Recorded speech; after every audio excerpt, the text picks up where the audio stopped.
Breaking news Kuppam మండలంలో AP ప్రభుత్వం నిర్మిస్తున్నటువంటి పాలారు ప్రాజెక్టుకు వ్యతిరేకంగా తమిళనాడు రైతు సంఘాలు నిరసన చేపట్టాయి. పాలారు చెక్ డ్యాంపై ఆందోళనకు దిగిన తమిళ రైతు సంఘం నేతలు ఏపీ ప్రభుత్వానికి వ్యతిరేకంగా నినాదాలు చేశారు. పాలారు నదిపై ఆంధ్రాలో ఇప్పటికే 22 చెక్ డ్యాంలు నిర్మించారని, మళ్లీ కొత్తగా మరో ప్రాజెక్టు కడితే తమిళనాడులోని 5 జిల్లాలు ఎడారిగా మారతాయని ఆందోళన వ్యక్తం చేశారు. సుప్రీంకోర్టులో పాలారు కేసు పెండింగ్లో ఉంటే ఏపీ ప్రభుత్వం ప్రాజెక్టును ఎలా నిర్మిస్తుందని వారు ప్రశ్నిస్తున్నారు.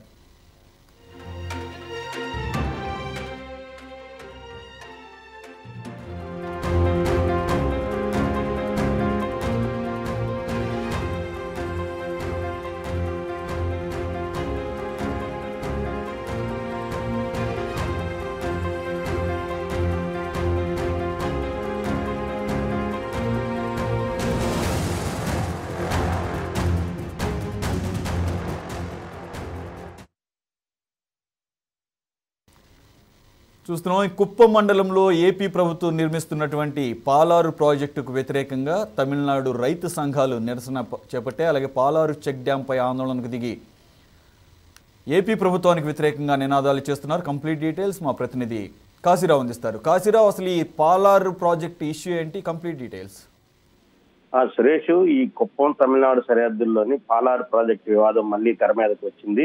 ఆంధ్రప్రదేశ్ ముఖ్యమంత్రి జగన్మోహన్ రెడ్డి చేసిన ప్రకటన కారణంగానే ఈ వివాదం మరోసారి ఎగ్గురాజుకుందని చెప్పుకోవాలి. ఇటీవల కుప్పంలో నిర్వహించినటువంటి బహిరంగ సభలో భాగంగా 0.6 టీఎంసీల కెపాసిటీతో 215 కోట్ల వ్యయంతో చిన్నపాటి రిజర్వాయర్ ను పాలారు ప్రాజెక్టుపై నిర్మిస్తామని చెప్పి సీఎం జగన్ ప్రకటించారు. ఈ ప్రాజెక్టు నిర్మాణానికి పరిపాలన అనుమతులు కూడా ఇచ్చేశామని చెప్పిన ఆయన శాంతిపురం మండలం గణేశ్వరం వద్ద పాలారు నదిపై దీన్ని నిర్మిస్తున్నామని చెప్పి కూడా పేర్కొనడం జరిగింది. ఈ విధంగా చేసిన ప్రకటనపై తమిళనాడు ప్రభుత్వం కూడా సీరియస్ అయింది. ఆంధ్ర రాష్ట్ర నదిపై ప్రాజెక్టు నిర్మాణం సరికాదని, అంతర్రాష్ట్ర నదిపై ప్రాజెక్టు నిర్మాణం సరికాదని, దీనిపై దేశ అత్యున్నత న్యాయస్థానం సుప్రీంకోర్టులో కూడా ఇంకా కేసు నడుస్తూ ఉండగానే ఇలాంటి ప్రకటన చేయడం తప్పని తమిళనాడు నీటిపారుదల శాఖ మంత్రి దొరై మురుగన్ కూడా గతంలో ఆగ్రహం వ్యక్తం చేయడం కూడా జరిగింది. సీఎం జగన్ తీరును తాము ఖండిస్తున్నామని చెప్పి కూడా ప్రకటన కూడా విడుదల చేశారు. అంతేకాదు ఈ వ్యవహారంపై తమిళనాడులోని రాష్ట్ర రైతులు అలాగే గ్రామీణ ప్రజలు కూడా ఆందోళనకు సిద్ధమయ్యారు. ఇందులో భాగంగానే ఈ రోజు వారు ఆందోళన చేస్తా ఉన్నారు. అసలు పాలేరు నదిపై 1956 అంతర్రాష్ట్ర నది నీటి వివాదాల చట్టం అమల్లో ఉంది.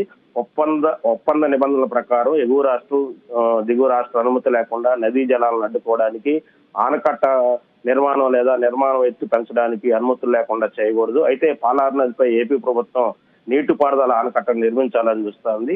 ఇది అంశము. పాలేరు నది వల్ల లబ్ధి పొందుతున్నటువంటి తమిళనాడులోని వెల్లూరు, కాంచీపురం, తిరువన్నూరు, చెన్నై ప్రజలు ఈ ఆందోళన చేస్తా ఉన్నారు.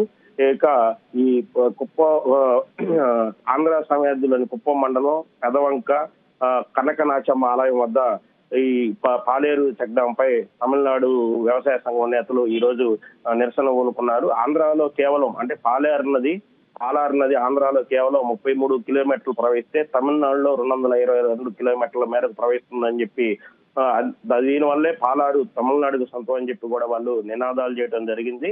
ఆంధ్రాలో ఇప్పటికే 22 చెక్ డ్యాముల్లో నిర్మించారని, పాలారు నదిపై ప్రాజెక్టు నిర్మిస్తే తమిళనాడులోని 5 జిల్లాలు అంటే తిరువత్తూరు, వెల్లూరు, కాంచీపురం, తిరువల్లూరు జిల్లాలు ఎడారిగా మారిపోతాయని చెప్పి వాళ్ళు ఆవేదన వ్యక్తం చేస్తున్నారు. పాలేరు ప్రాజెక్టు నిర్మాణానికి ఆంధ్రప్రదేశ్ ప్రభుత్వాన్ని కూడుకోవడానికి కూడా వ్యతిరేకంగా వాళ్ళు నినాదాలు చేశారు. తమిళనాడు రాష్ట్రాన్ని కరువు రాష్ట్రంగా మార్చేందుకు ఆంధ్రప్రదేశ్ ప్రభుత్వం కుట్ర జరుగుతుంది. ఎన్నికలు ఉన్నటువంటి నేపథ్యంలోనే ఇటువంటి కుట్రకు ఆంధ్రప్రదేశ్ ప్రభుత్వం పాల్పడుతుందని చెప్పి కూడా వాళ్ళు విమర్శలు చేస్తా ఉన్నారు.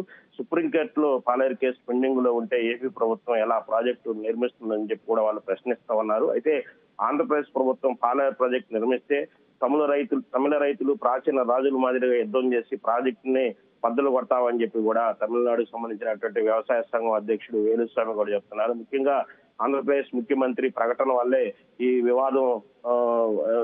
వివాద అంశం తెర మీదకి వచ్చిందని చెప్పి మనం చెప్పుకోవాలి. మొత్తం మీద అయితే అంటే ఈ పాలేరు నది మీద ఏదైతే ప్రాజెక్టు కడితే తమిళనాడులో ఉన్నటువంటి 5 జిల్లాలు ఎడారులుగా మారిపోతాయని చెప్పి వాళ్ళు ఆవేదన వ్యక్తం చేస్తున్నారు. Suresh. Okay, right. Thank you very much Kasirao.